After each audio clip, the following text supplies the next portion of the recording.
Welcome. My name is Melinda Hart. You are watching Stamping with Hart. I am an independent demonstrator with Stampin Up, and you can find more information about the projects that I create on my blog at www.stampingwithhart.blogspot.com, and I spell my last name H-A-R-T in all of my social media and on my blog and all of that lovely stuff because that is my last name. Okay, so we are going to be working with alternate ideas for Paper Pumpkin, the March kit. And I can tell you, even just from the alternates that I've made so far, I have not even scratched the surface of alternates for this kit. I mean, oh my gosh. So we're going to go over that. And then I'll kind of show you the alternate card ideas.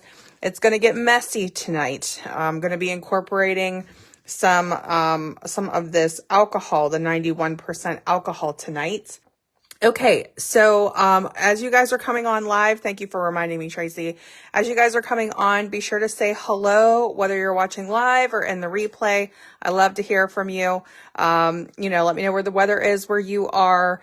If you are a Paper Pumpkin subscriber, let me know, did you get your March kit and have you opened it yet? This is the Paper Pumpkin kit. This is the March kit. This one is called, hang on. Hi, Mary. How are you doing? This one is called 10 Years of Growth. So this is their 10th anniversary Paper Pumpkin kit. This is the birthday month, March. And so there was a bonus stamp set in this kit. And that's the main focus of our cards tonight. And I really wish that I had more time, that I could have done a deep dive. But this will at least get us started with alternate ideas. So if you want to see the original cards, these were the original designed Paper Pumpkin cards from the kit. We just made these together the other day on Tuesday, and they are so cute. So just, this is one thing that I do like to say, especially for people who are new here or who are new to Paper Pumpkin. The original design cards from Paper Pumpkin are gorgeous. And if that's what you want to make, with your kits, use that, use their design, their layouts, make your cards. You're going to feel really accomplished. Everybody's going to love what you create. But if you like to expand on your kit, if you want to extend the life of your kit, or if you are looking for ideas for the stamp sets, right, after maybe the consumable pieces are gone, that's kind of where we head into creating alternate ideas for our Paper Pumpkin kits. So one of the things that gave me inspiration, I'm not going to be going through every single thing that was in the Paper Pumpkin kit in this video. I did go through the whole kit on Tuesday's video if you want to go back and check that one out. But I am going to point out some things as we go along. Now, when I get into making alternate projects for Paper Pumpkin, I like to kind of create like a guide or a chart, something that will give me a feel of the design of the kit. And they actually released a behind the scenes video with one of the designers, which is also really incredible. So I recommend watching that too. If you guys haven't seen it yet, it was really great. It really gives you insight into what they were doing with the design of the kit. I thought that was so cool. I hope they do more of that. But here is what I came up with. So this very top row here, what we're looking at is coordinating colors for the Paper Pumpkin kit this month. You can find the coordinating colors on the instruction sheet on the back. And these are our colors. So this is the cardstock, just like a sampler. And then this is the coordinating ink. So I stamped using this stamp here, which I can't remember if this is from the original or from the bonus. I think this is in the bonus stamp set. But it's really, really cute. So you're going to be able to create great designs and borders with this if you want to. Now, there were 2 stamp sets in the Paper Pumpkin kit this month. So there is the original Paper Pumpkin stamp set, and it had 1, 2, 3, 4, 5, 6, 7, 8. It had 8 stamps in this one. And you can see it's almost entirely sentiments. We do have this one sort of like leafy branch image here. But what they did was, in the bonus stamp set, and we have a really nice scale on these. This one, and this one, they all measure just about 2 3/4 3/4 of an inch. So these are large scale stamps. Like they are a feature piece for a card front, in my opinion, right? So here we have the bonus stamp set, and we have 1, 2, 3, 4, 5, 6, 7, 8, 9. We have 9 here. So I think I counted 17 stamps total just in this paper pumpkin kit. So you can see we have great imagery, we have great sentiments, and it covers a lot of bases in terms of different occasions and things like that. This is usually what gives me a sense of the kit, and then from there, I kind of get my ideas. The other thing that really stood out to me was the box. So they have this repeating throughout their entire design. So this pattern just repeats and repeats and repeats all throughout the kit. And I was like, this is a really cool, unusual blend of colors. And I have been wanting to try this alcohol technique. So for the bonus stamp set, I thought maybe I'll make a set of cards trying this alcohol technique. And it combines this, this alcohol with our alcohol markers. And then, you know, if you want to add extras, you can, but it's actually really easy to make. We're going to use vellum with this. So yeah, but let me just walk you through some of the pieces. So here is one of the backgrounds here. Now this die, anything that is die cut is in addition to the kit. So paper pumpkin kits have stamp sets. They do not include dies. So when you start bringing in your alternates and your own tools and things like that, that's kind of where I start bringing in dies. This is from the Fabulous Frame dies right here. And then we do have some pieces from the kit. We have this piece here. One of those polka dot cards are kind of cut down to a layer here.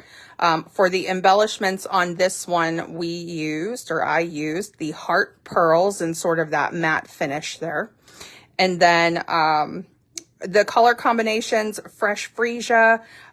We have a little bit of not garden green, excuse me, a little bit of shaded spruce. And then I don't have garden green in the blends. I can't remember if that's actually a color in the blends or not. So I substituted Bermuda Bay. So you guys can do whatever green combinations you want.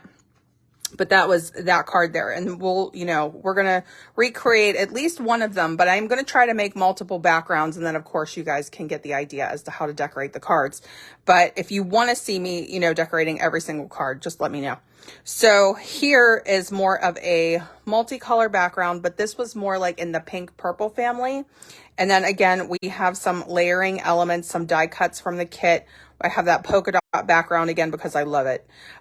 This die here is from Fitting Florets, or you know what? I think it's actually framed florets. So let me just correct myself there, framed florets. And then for the embellishments on this one, I am using the opal rounds, I think is what they're called. They're floating around here somewhere. Oh, here they are. I'll find them. Opal rounds. Okay. And then for this one here, I actually did incorporate a little bit of the tissue paper. I just thought that would be cute. Like if you're handing somebody an arrangement or a plant and it comes from the store and they have like the little packaging on there. I just thought it was fun to add like a pop of gold.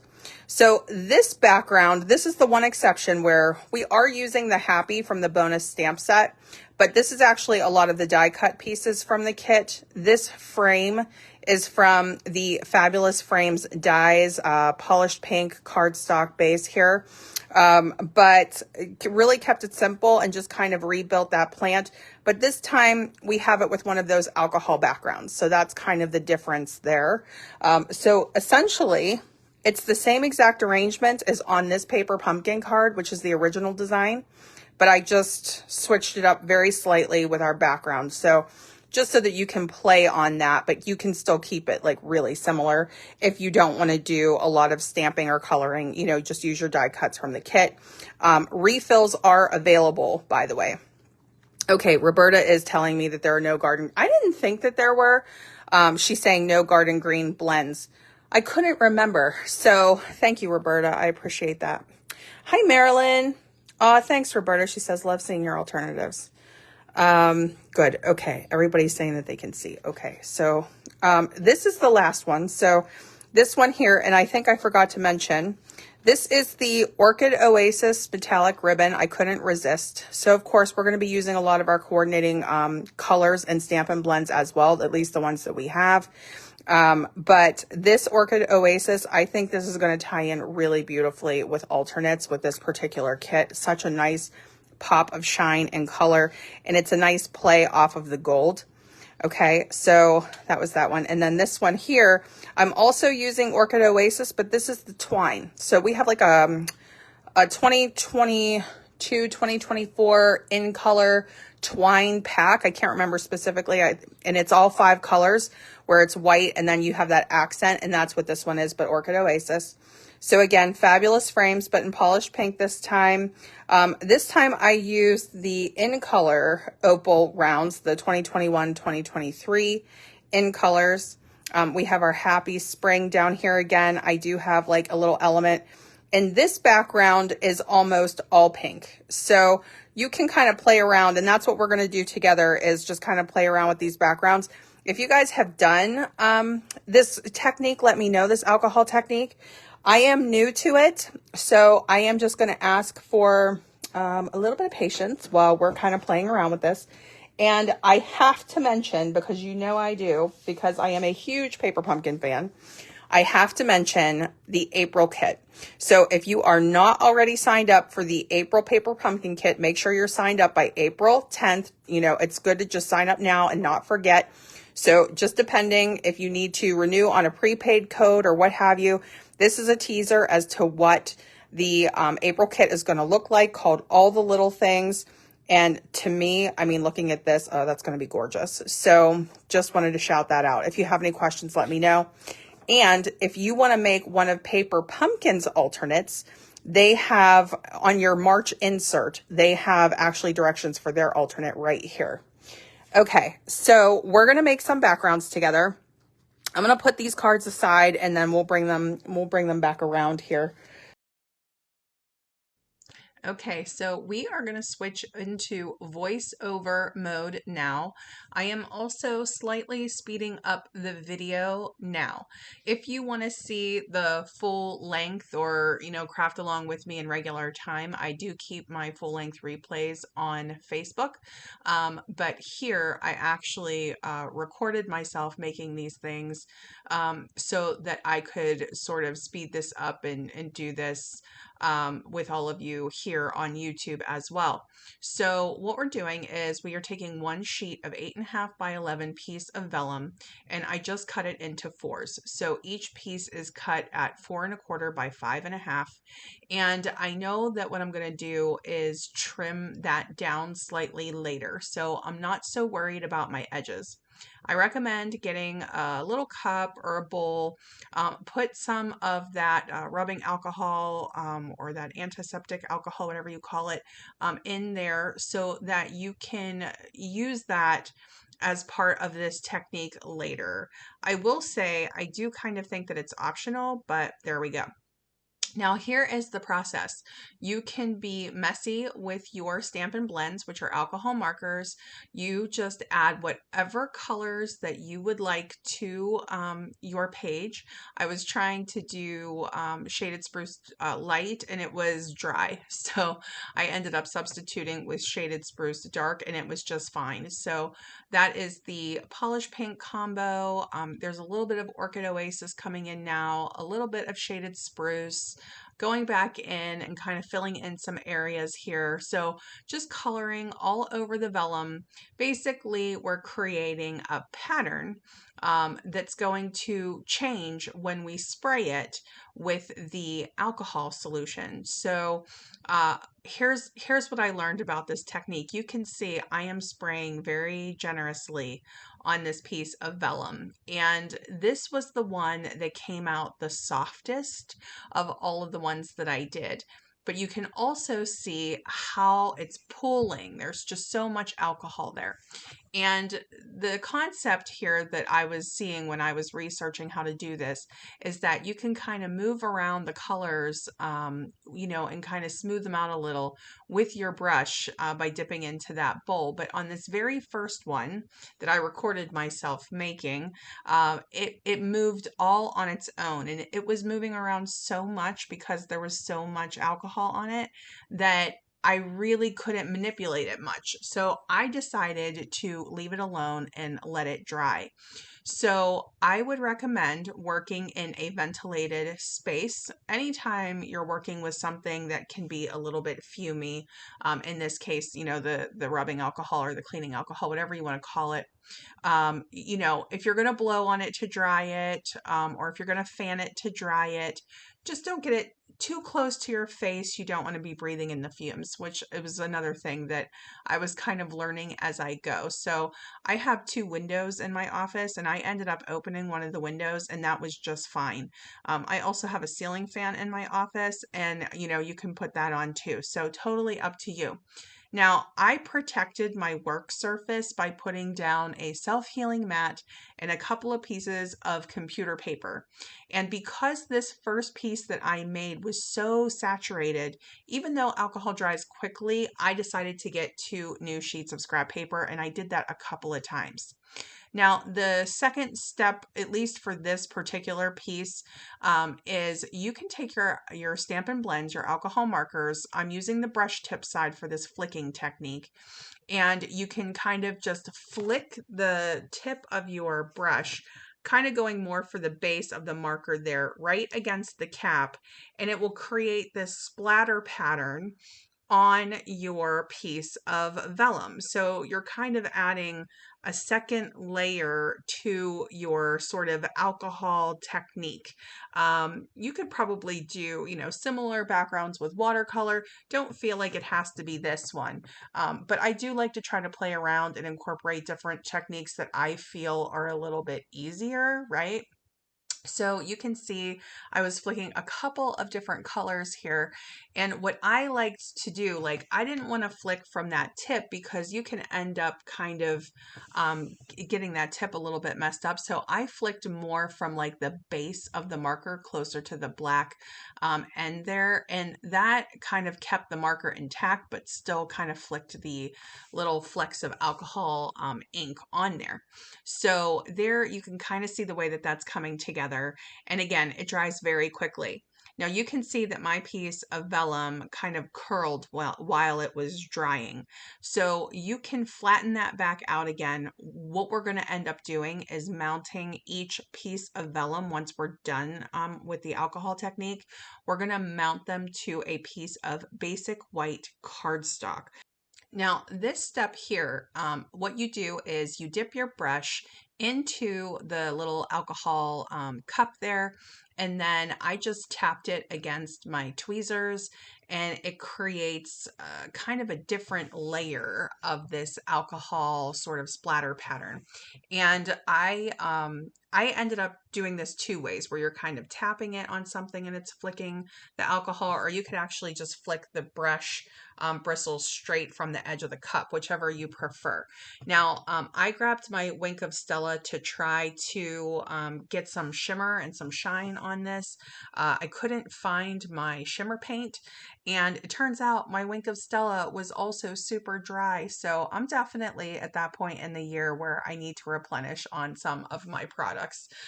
So my Wink of Stella is well loved. It's a glitter pen basically, and it could just add a little bit of shine if that's an element that you would like to add as part of your splatter pattern background. But this is a little bit of a closer look as to what that looks like. So this is, open to how many layers you want to do, how many colors you want to add. So you could keep this really simple, or you can do layer upon layer upon layer and really have fun with this. Now, here is our second background.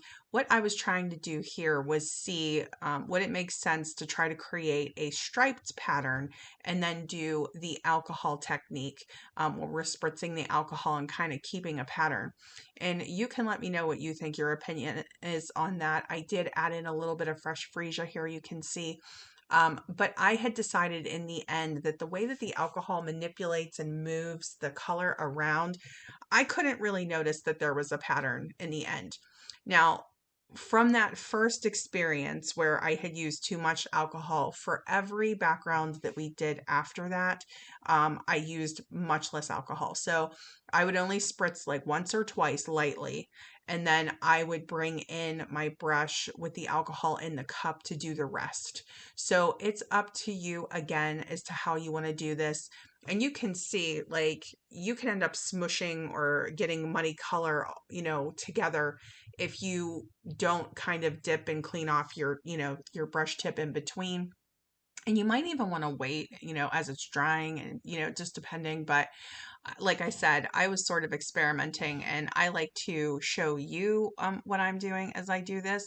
So that is something that I wanted to mention. So you can kind of sort of see that it's still stripes at this point. But once we start doing other things, I really couldn't tell. I'm sorry that I got my hair in the in the camera there. Sometimes I can't tell, and sometimes I have to lean forward. So you can see again with these edges, like that color was kind of pulling on the edges because the vellum starts to curl as you're working with it. So you might want to put something on the vellum to kind of keep it flat, or, dry it in between your stages here. We're doing that flicking technique again. And my goal here was to do more of a similar color family. So in this case, the pinks, and, just maybe a hint or a touch of the purples here and there. And we're going to do that again. I actually ended up liking that a lot. Like, it's fun to do the variety colors, but I really enjoyed doing the ones that were like the pinks, the greens. The one that was like kind of the majority of it was more Orchid Oasis, which is like a purplish blue almost. So I thought they all turned out really cool. But again, here I am, I'm just tapping, and I think what I was supposed to do, at least according to the other videos that I was watching that had done this technique, is I was supposed to do the flicking of the markers after I had done this alcohol splatter pattern. So I don't know if there's necessarily any certain rule to it or not, but it's up to you. And if you've done this technique, let me know in the comments. I would love to hear what you think of this. I have to say that, like, for people who are working with Paper Pumpkin, a lot of times it's people who really enjoy simpler projects, or they're new to card making maybe. And when you start getting into alternates, when you start branching out from those original Paper Pumpkin designs, it's fun to start with the simpler techniques. And I think that this is absolutely one of the simpler techniques that you can play with. I do think that vellum is something that a lot of people have in their craft room. If you don't, I definitely recommend it because it can add such a nice touch to projects. And especially when it's backed onto basic white, it just really stands out. Like, wait until you guys see when we put these together here. Now, I was kind of playing with that pink and purple base again, and I thought, you know what? I'm really going to kind of go a little bit more dramatic here, and we're going to do the Orchid Oasis Dark. And I ended up putting that almost everywhere. And again, much lighter in terms of the spritzing. And you can either dab your brush, or here you can see I'm kind of doing like a squiggle. So you can do sort of different looks with that depending, but once it dries down, you can't necessarily tell. So whether you're just dabbing very lightly, or smoothing it out, like doing light brush strokes, or doing a squiggle like I am, it's really very versatile, I think is what I'm trying to say. So I did try like a bunch of different things when I was playing with these. So my recommendation to you, if you do have some vellum on hand, is to cut up maybe, 4 pieces, 8 pieces, and just really experiment, like just kind of get a rhythm, try different colors from whatever alcohol markers you have, at home in your collection, do your favorite color combinations. And everyone comes out a little bit different. Like it's not going to look exactly the same each time. This is something that, even though I did speed up this process for the replay here, I did want to show this to you. Now here I am flicking straight from the cup instead of tapping off on my tweezers, because I don't know if you guys noticed, but when I was tapping off on my tweezers, I knocked out one of the little screws, and I was able to fix it. But I thought, yeah, I was being a little bit rough on my tweezers, so I just decided to go from the cup instead. And this actually was a little bit more of like micro splatter. It was a smaller splatter, where the tapping felt like it was a little more of a heavier splatter. And I really liked the more micro, tiny splatter look. I thought that was really pretty. So now here we have that Orchid Oasis base with a little bit of pink, and I'm actually splattering on some of that dark shaded spruce. I was trying to incorporate all of these main colors from the Paper Pumpkin kit. The March Paper Pumpkin kit, which is called 10 Years of Growth, 10th Anniversary Kit. The hero color in this particular kit was polished pink, meaning the ink spot that you get in this kit was polished pink. So I wanted to be sure that I used that. I kept kind of coming back to my Wink of Stella, hoping that I had just a little bit left in there and that I had kind of warmed it up, but I really didn't. There really wasn't anything in there at all. So just yeah, I was really hoping, and I didn't have any backups either. So that's something I'm going to have to put on my shopping list. There are quite a few things that I'm getting very low on. But for those of you who have been maybe following the Stampin' Up! News, we are going to be having a color refresh, which means new colors coming into the collections here with our annual catalog. So demonstrators are going to get more information on March 29th. I'm so excited. It's just a couple of days away at this point. I'm flipping my scrap paper over at this point so that I can do my next one. I was trying to avoid using brand new papers, but I just kind of didn't want to muddy the colors there. So now I'm grabbing a bunch of greens. Okay, so, and this is just what I happen to have on hand from my Stampin' Blends collection. So here we're starting with the Shaded Spruce Dark. I grabbed my Bermuda Bay combo. I was using light and dark Bermuda Bay on this, and I loved it. I loved the way that this looked. I also grabbed my Pool Party combo, and you can barely see it. So almost the same color as vellum, honestly. But I do think that once they all started melding together with the alcohol, it created a really fabulous pattern. I loved the green pattern. And you guys will have to let me know which one you like best. Did you like pink, green, multi, or purple? Those were the four that I ended up doing. And again, very light spritzing. I really just want to emphasize that, because for anybody who isn't used to working with this, I don't want it to feel, overwhelming in terms of the scent, like especially if you're sensitive to that. So make sure it's ventilated, or you have a fan, or you have a window open, so that have nice, safe, clean air to breathe while you're doing this technique, and just work with the alcohol modestly. Let me say that. And so here, I really felt like I was getting a handle on how to spread the color. At this point, I was like, okay, I think I got this. And then I just kind of I just kind of found rather the way that I liked kind of spreading out that color. And that was kind of like tapping down rather than squiggling down. In the end, when you're looking at the backgrounds dried and on the cards, I don't really see a difference, but maybe you do. So that was just me playing around, trying a few different things. Wanted to share that with all of you, just in case this is a process that you like to go through, or if you just want to kind of get to okay, this is the way that I would like to do it. Or, when you're watching me making these cards, you might look at this and think, no. You might think I'm not doing that. So it's up to you. I was just having a conversation with this girl. Her name's Heidi, and she was telling me that she had done the baby wipe technique and that she really enjoyed it. And so I love hearing from you. I love hearing that. It means so much to me to hear that you guys are trying the techniques and really liking them. It just makes it so worth the time to create these videos, these cards, and share them with you. And that, you're making them and sharing them with your friends and family. And, people really love getting cards. And a lot of times when they get a handmade card from us, when they're seeing a technique like this, I don't think that they realize we're creating these backgrounds, whether it's with the baby wipe technique or watercolor or smooshing or whatever you want to call it. Or in this case, the alcohol marker technique. Like, I don't think that they know, and they're really missing out on the fun. So maybe we should share it with them. And I think Paper Pumpkin is one of the best ways to do that, because anybody, somebody who's never made a card in their life can pick up a paper pumpkin kit and very easily make cards and really, really love what they create without it taking a ton of effort or time. And then getting into the alternates is really where we're getting a little more playful, and we are starting to incorporate maybe a technique or some of our favorite additional products, some of our staple products.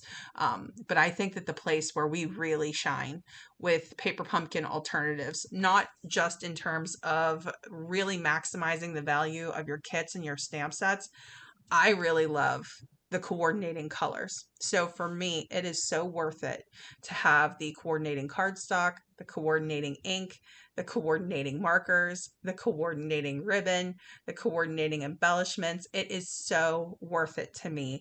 And I have so much fun with that every month with the alternates. And I love sharing that with you too. That's why I like creating those little kind of like quick reference guides for you with all of our coordinating colors so that you can see it with your eyes, because maybe not everybody has time to sit down, or maybe not everybody has every color, but you could very quickly reference that chart and think, okay, well, I have polished pink and I have a green, like that'll work for me.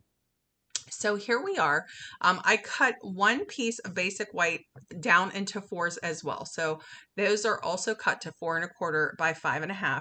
And now I actually tried Seal and Seal Plus, my Stampin' Seal and my Stampin' Seal Plus. I tried both runners to see what they would look like, and you can barely tell. So a lot of times with vellum, you can see the adhesive. So we kind of are strategic about it, or we hide the adhesive so that you can't really see it. But when you do this technique on the vellum and then mount it, I really found like you really couldn't tell unless it was an area where it was completely white or light. I really didn't notice. So I'm not so concerned with these edges being perfect, because we're going to trim each one of these panels down to 4 by 5¼ inches. And that's going to become a layer on each one of our cards. Now, for all 4 of the alternative cards that you guys are seeing in this video, I made my own card bases. So you can use your card bases from the Paper Pumpkin kit. That's totally fine. And I'm just showing you the way that these look once they're backed on the basic white. And I mean, they just really stand out. Now here, I did not realize I actually put the adhesive on the wrong side. So when I flip this over, it looks much more matte. And it ended up being a happy accident, because this way you can see what it looks like if you use it from the other side of the vellum from what you've colored. And so to me, that was much more soft and muted. And again, once the cards are finished, I don't really think that you can tell that much, but those subtle differences, I think they really stand out, right? So here are all 4 backgrounds before we start trimming them down and adding them to the cards. Okay, so the next step in this is actually coloring. I wanted to do a set of cards basically using this same stamp, this floral stamp that came in the bonus stamp set. So I am inking these up with the Memento Tuxedo black ink. And the reason that I'm using that ink in particular is because I'm going to color with Stampin' Blends. And because we are working with alcohol markers, we want to use an ink pad that is safe and that will not either, blur or bleed or anything like that when we're coloring these images. Now, I sped this section up a little bit faster because in real time, coloring with Stampin' Blends can take a while. So I do have myself coloring with the Stampin' Blends in regular speed on the Facebook replay. If you guys want to head over there and check that out. But here, this one is a little bit more sped up. So I decided to do 3 colors with this. I was going to do 4. And so you can see on that 4th color, it's much lighter. And that's just because I stamped off. You can stamp off with Memento ink and it looks more gray than black. And it's a really soft, pretty look. But the color that I chose, I was going to try to do white flowers and I was going to try to accent it with gray. It didn't look right. So we end up just coloring 3. So just a heads up on that. So I'm using the Orchid Oasis Stampin' Blends combo for this set of flowers. And for the most part, when I'm coloring images with blends, I just keep it really simple. I just kind of do the darker color in those shadow areas, like the center of the flower or along the veins of the flower where the artist kind of, created that color or detail, on the stamp. And then that's kind of where I put those darker shades. And then I'll blend out the darker color with the lighter shade in the combo. So just super simple.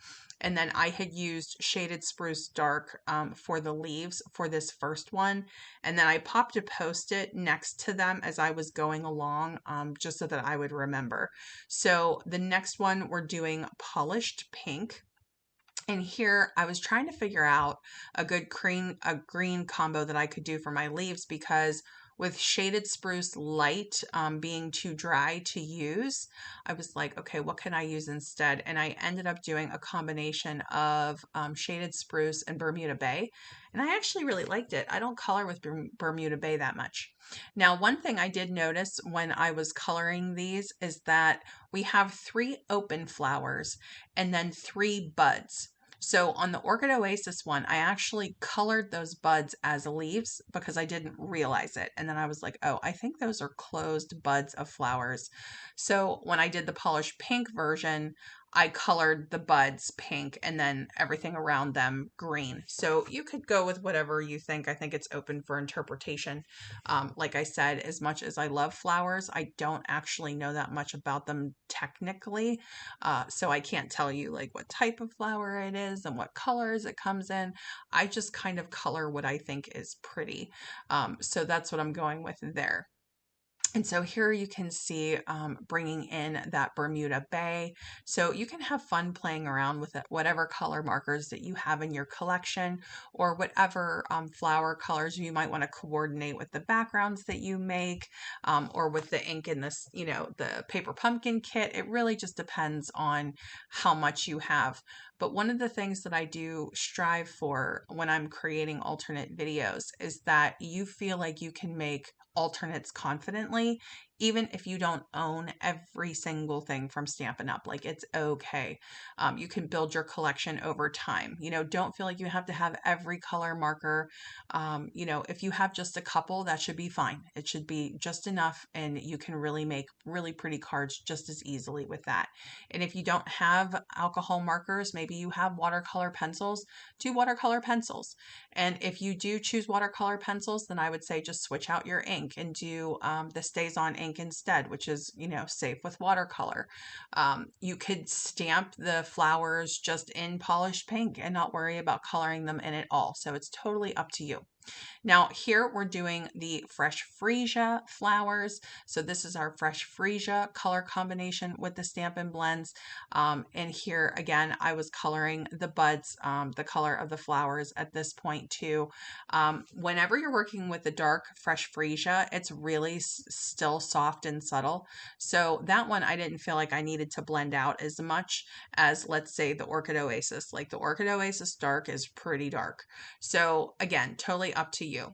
Now at this point, I had done half of the leaves in Shaded Spruce Dark and then half of the leaves in Bermuda Bay Dark. So I just blended them from the middle out, and I thought it looked really pretty. And these are very small leaves, so it's not like, you're seeing really detailed intensity when you're trying to do like a two-tone color. But that's one of the benefits of using your Stampin' Blends. Okay, so now we're jumping back into the Facebook Live of when we're actually putting one of the cards to go together. So I didn't actually record myself making all 4 cards. I just did one card with all of you on the live, and then I have a free project sheet that I will have the instructions for each of the cards on, and it'll have a full list of the alternate products used if you'd like to see that. I always like to have that reference sheet. So you can actually download, there is a link to download the free project sheet for today's alternate card ideas in the description box below. I will also have that link on my blog. And if you're on my email list, it automatically gets sent out to you with the replay, and you don't even have to worry about signing up. So if you're already signed up to my email list, it gets sent to you and you don't have to sign up for it again. And if you haven't signed up again, you can sign up for my email list if you want to get the project sheet. And if you don't need the project sheet, you will have all of the instructions available on my blog as well at stampingwithhart.blogspot.com. So here, just cut out that frame with the Fabulous Frames die. So I ran that through 2 times, first in Fresh Freesia, which was off camera for the outer frame. And then I cut out the flowers in the inner rectangle in basic white, or the one that we just colored on. Now this piece has been trimmed down to 4 by 5 1/4, which I really thought was the perfect size. It really shows off that technique that we did. So we're really seeing that all over the card, but we still can see our Fresh Freesia card base as well. And we have that purple kind of peeking out on the edges there. I love that 1/4 inch frame. Now, this polka dot card base was actually from the Paper Pumpkin Kit. And I often like to take the pieces from the Paper Pumpkin Kit, cut them down, and use them in different ways. So here we're using it as a layer. I cut it down to, I think it was 2 by 4. And I'll have the instructions on the project sheet and on the blog too. But I wanted you to be able to see those polka dots there, particularly because we don't get like DSP or designer series paper per se in a Paper Pumpkin Kit, but there are ways that we can kind of create it, and using the card fronts is one of them. And so that's how we're sort of incorporating some of the pieces from this kit. Another piece from the Paper Pumpkin Kit is this fabulous die cut. And again, like I was telling you guys, where we have that sort of repeat pattern all throughout that's on the box, it's also right here on these leaves. And the stamp in the bonus stamp set is actually the exact same as this die cut. So once you're through your consumable pieces, you can create this again and again and again with your stamp, which is really, really cool. So here I'm saying that I had stamped sending all, I think it's all of my love or all of our love. And I kind of overlapped it with the leaf, and I didn't love that. So on this card that we're doing together on the live, I'm going to use a different one. So what I like to do, since that is in 2 pieces, I like to take some tear and tape, mount it to the back, and basically make it one big piece again so that I can mount it on dimensionals. The frame is so thin on its own, it would be really tricky to get dimensionals on there. So it's just easier to kind of adhere it as a panel first and then pop it up. And then I'm going to use the Hart pearls as my embellishment on this. But I'm also going to take, this is a die cut piece for our greetings or our sentiments, whatever you prefer to say, from the Paper Pumpkin Kit. I'm going to use the thin angled one, and we're going to use the stamp, You Deserve the Best. So while our stamps, the floral stamps are from the bonus stamp set, these smaller sentiments like You Deserve the Best is actually from the Paper Pumpkin stamp set. So we are combining both. But just think about how few stamps we actually use from the cards that the Paper Pumpkin team makes, and that there are actually 17 stamps in this month's kit. So we really, that's why I'm going to be doing a part 2, because I just did not have enough time to use those stamps, and I really want to be able to show you guys how to use those. So here, at least we're getting, just a little taste of using both of the stamp sets. Now here is Happy. I had done that in heat embossing, and then we combined it with Birthday. So again, Happy was from the bonus stamp set. Birthday is from the Paper Pumpkin stamp set. And then, like I said, I will have a full list of the products used on my blog and on that free project sheet if you would like to recreate these alternates along with me. Now here you can see on the envelope, just the flap of the envelope, again, we have that pattern, and I cut it into a layer on this card. Usually the whole inside of the envelope has that pattern, but this month it did not. It was a very clean, white, crisp looking kit this month. So there wasn't as much kind of printed, pre-printed color that I could turn into designer series paper. So that's one of the reasons why we created our own with the alcohol background technique. So if you haven't already subscribed to my channel, I would love to have you subscribe. When you like, share, comment on the video, it tells YouTube that you really like it. It tells me that you like it, and I know to do more of these. And just a reminder, if you do not already have a Stampin' Up! Demonstrator and you are interested in signing up for Paper Pumpkin, I would love to have you sign up with me. You can reach out to me anytime with questions, and stay tuned to the next video. I hope to have part 2 of the alternates available next week. Bye-bye.